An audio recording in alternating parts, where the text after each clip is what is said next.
ang paglalakbay ng papuntang ilog.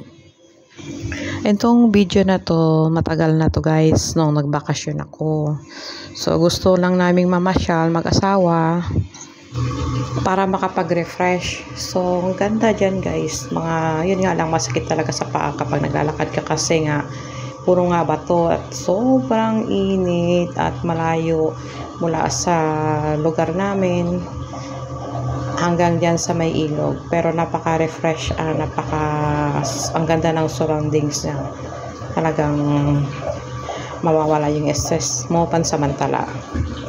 Tapos yun guys, so tatawid pa kami ng ilog dyan eh. Matubig din dyan, saka masakit sa paa kasi nga mga bato-bato ang nandyan.